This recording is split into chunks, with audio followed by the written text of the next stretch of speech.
This coronavirus game that I'm about to demonstrate is an example of a gamified immersive experience. And before I show you the demonstration of the game, I'd just like to say a little bit about the parameters that I took into account in designing this game. I should stress that it is a rapid prototype game that was developed in under 24 hours, and it's not intended to be a fully comprehensive game designed to tackle coronavirus. More, it's designed to demonstrate how a combination of gamification and immersive technologies can provide a rich learning environment that can also serve as an influence on behavior patterns, which could help to address some of the problems associated with coronavirus. So before the demonstration of the game, I want to just run through some of the game design parameters. Well, the first thing is that this game has been designed to target the general public. In designing any kind of game with a serious purpose, it's important to understand who the target market is. And in the case of coronavirus, I've decided that the ability to influence the behavior of the general public is going to be paramount as a game objective. So the principal objective of this game is to influence the behaviors that limit the impact of coronavirus. And a secondary objective is to inform and educate. But the primary purpose of the game is to demonstrate how a game based on the use of gamification and immersive experiences can influence behavior. And in making this choice that we're targeting the general public and we're trying to influence behavior, this then determines what the game needs to do. And the way this particular game has been designed shows that it needs to be based on familiar real life environments that are recognized by the general public. And so I chose a real life environment of a market town with different buildings and properties in the market town, which included a pub, a cafe, a museum, a church, and also a home environment. The game also, if it's to influence behavior, needed to reinforce and reward positive behavior. So any actions that are taken during the game should reward those actions which are in line with expectations or rules related to the coronavirus situation. To make the game attractive, it should encourage exploration, and it should also reward bits of knowledge about coronavirus. So the more you know about coronavirus, the more successful you will be in playing the game. It's important to recognize also that the game needs to be easy to play. You don't want to put people off by making games too difficult. But what should be difficult, and in fact, in this case, it's designed almost to be impossible, is that it should be difficult to master the game completely. And this also reflects the nature of coronavirus and the fact that coronavirus is likely to be with us for quite some time. Other factors in the design of the game, or at least the choice of the game's development tool, is that the game should allow for both guided and self-directed learning. It should be available both online via the internet, through normal laptops, mobile devices, and even virtual reality headsets. But it should also be available as a download that can be played offline. And finally, in the choice of the game development tool, I think it's important that the game should be easy to update and enhance over time, and it should be scalable to as many people as possible to make it accessible to the general public. So those are the game design parameters. I'm now going to show you the video of the gameplay, and this video will illustrate a couple of examples. The first example is based on essentially what amounts to a guided tour. In other words, talking through playing the game. And the second example shows how the game can be played a bit better once you know a little bit more about the game, what's expected, and what some of the environments and artifacts of the game are able to offer. So there is a web link on the video that shows you where you can access this game. So watch the video and then try the game. And if you would like to have a guided tour of the game, please get in touch with me at david@davidwortley.com. Thank you. I hope what I'm actually looking at now is an executable Windows file. In other words, this is a program file which is the game.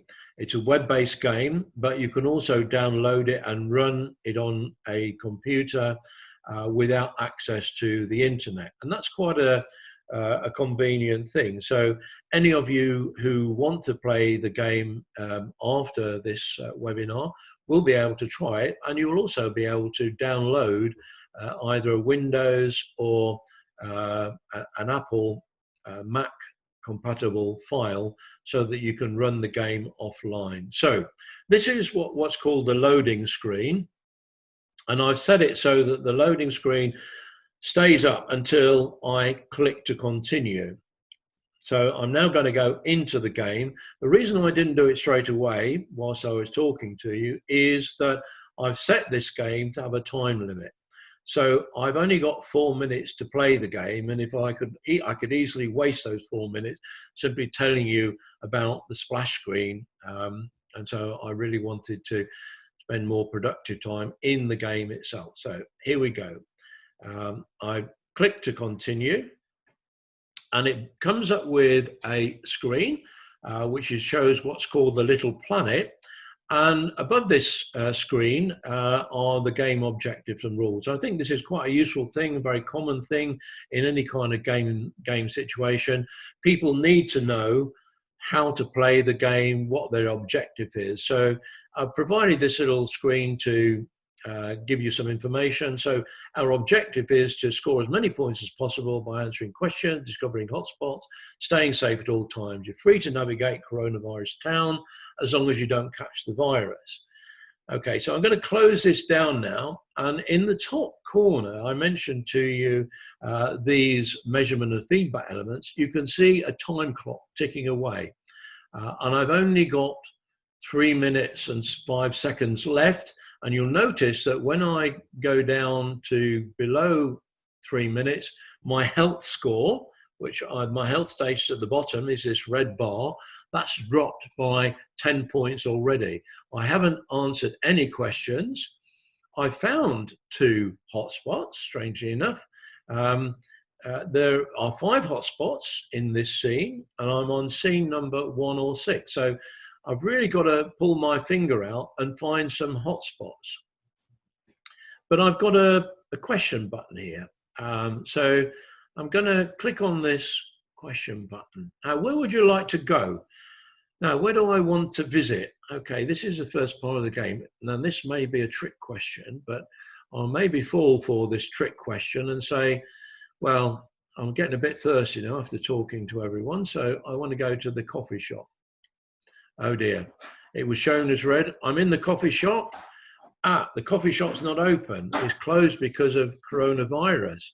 That's a bad idea. The shop's not open. Now, in order to continue with the game, I've got to find the hand sanitizer. And my health score's already dropped to 45. I can see that. So I need to...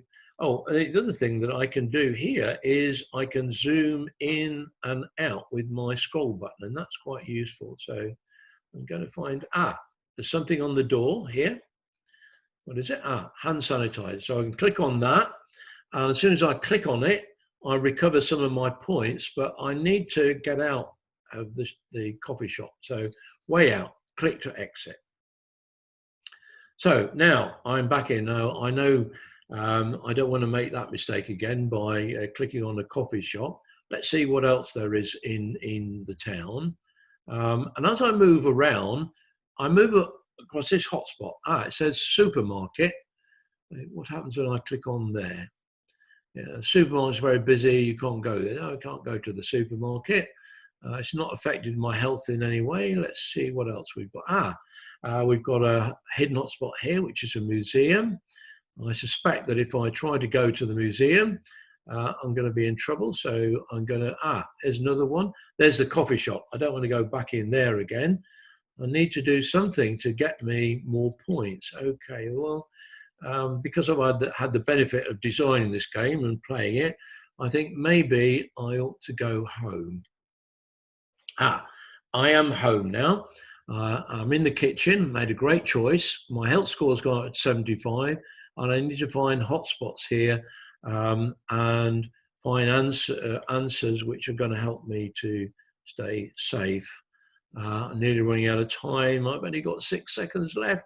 There's a little kitten down the corner there. What can I do with the my time has finished. So that's the end of the game. I got a health score of 75. I can find more details about my health score. I completed 3 out of the 6 scenes. I found 8 items.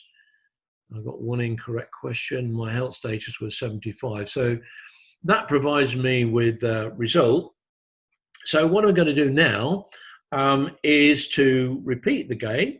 And so when you play it, you'll have a little bit of a head start because you'll know what to look for. So if I repeat the game, I've had 1 chance to try it, and I've learned not to click on the coffee shop, and that home is a good place to be. I need to find ways of changing that knowledge into a better score. Okay, so I don't want to listen to Matt Hancock, although a video here could be something that provide me with useful clues. I'll take the risk, and I'm going to click on this question mark again. Where do I like to go? Well, I know I really need to go home. I'm not feeling ill, so I'm not going to go to the hospital. So I'm going to go home. Now I'm in the home environment.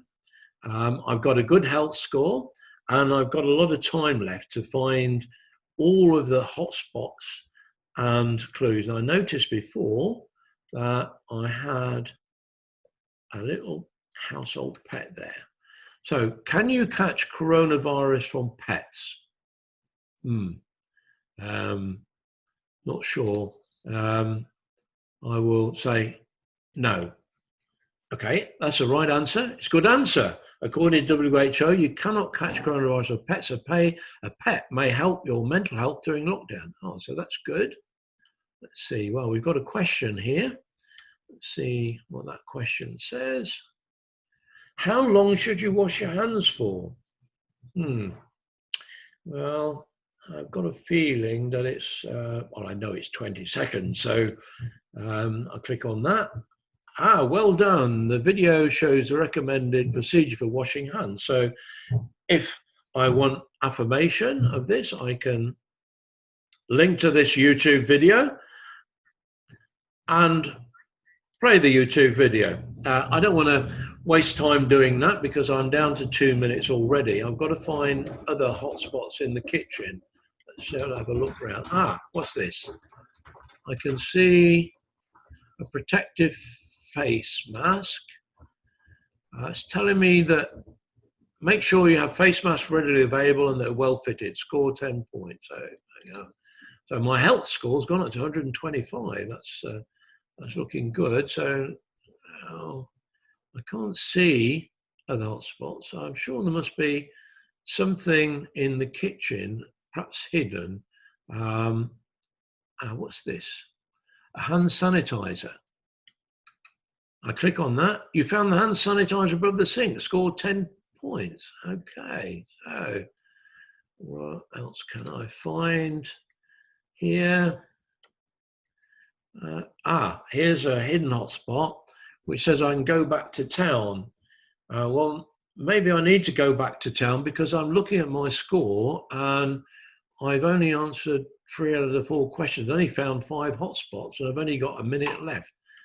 So I'll go back to town again and see if I can find any more places. I'll move my mouse around. Here we are, a school. What happens when I click on the school? What's the opening date for colleges and universities? Well, this was on the news today, I think. I think there's only FE colleges and secondary schools. So I think that's the answer. This is multiple choice. So I've got to click on OK. So I've got more points for getting that right. And so my hotspots found have increased. Where else can I visit? Shall I go to the pub?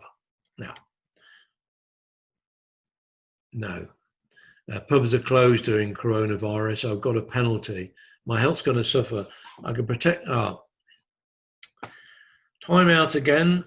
I can view my score.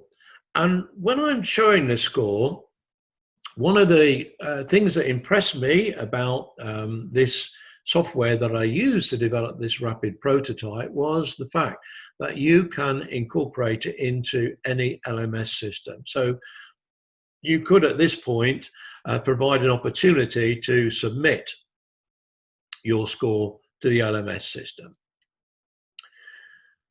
So I'm going to stop sharing now.